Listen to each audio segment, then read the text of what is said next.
Jasmine, Hi, good thank you for afternoon. your story. Yes, good afternoon, everyone. My name is Jasmine Quinones. I am a bilingual person. I am a mother of two. I am the director of programming and respite services for an organization called Kiva Centers. The Kiva Centers is an indigenous term for going into yourself and then coming out healed. The reason why I start off with this is because that's one of the ways that I promote safety. Is I like for individuals to kind of get to know me, so that way we can just start establishing a rapport and just start getting to know each other and feel more comfortable. I am going to speak about an experience that we had at one of the respites that I run.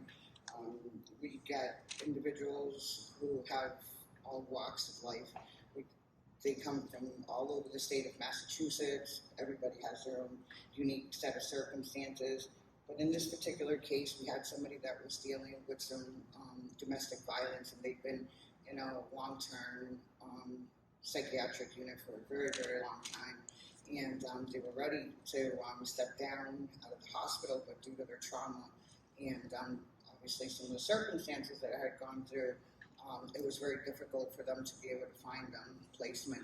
So a lot of organizations and places were just kind of giving up on them and saying, okay, well, we tried, we offered these services, but they weren't taking them. When we, at our peer run respites, received, the referral for this individual, we established a rapport with them, made them feel comfortable. We offered another part of our contract, which is a mobile, and we were able to visit with them on a regular basis, so they got to know us, they got to know the program, they got to know how we run, how we operate, and even though it took us a month, they finally felt comfortable enough to put in a permanent referral for on-site services, so then they would be able to step down from the hospital. So one of the some of the things that had to take place during that time is that we had to, make sure that we spoke to our staff in regards to the guests that was coming in and the things that we needed, to be mindful of. So through, trauma response, as they titled it, the individual needed to be, like I said, needed to be seen for months, throughout the month with our mobile supports. They were activated very quickly, so we needed to obviously coach the staff and give them that time that they needed also to be able to have the supports that they needed, to be able to debrief and talk to us as well. We also talked to the guests as to, to just be mindful of, their environment, our environment, so that way, we could promote, the safest possible environment that we could for everyone. One of the things that I really, really enjoyed is how communities come together, how these respites allow people to follow their own journey and we all become one. It allows us the opportunity to heal in ways that we haven't been given the opportunities to heal.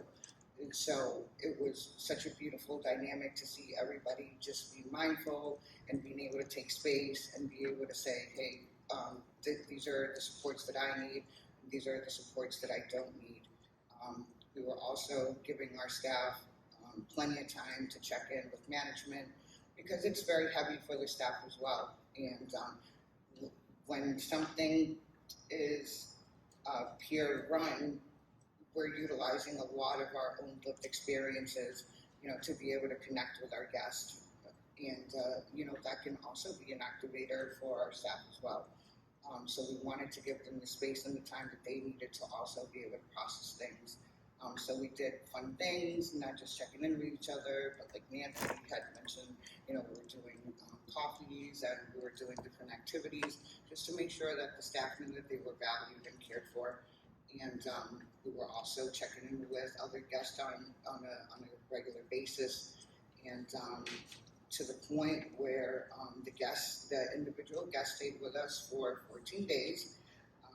They felt well enough to be relocated to a town of their choice, of course, where they felt safe, and are now thriving and call us on a regular basis, thanking us as to, how important it was for them that they were able to be in a space that felt safe, because safety was something that they hadn't experienced in such a long time.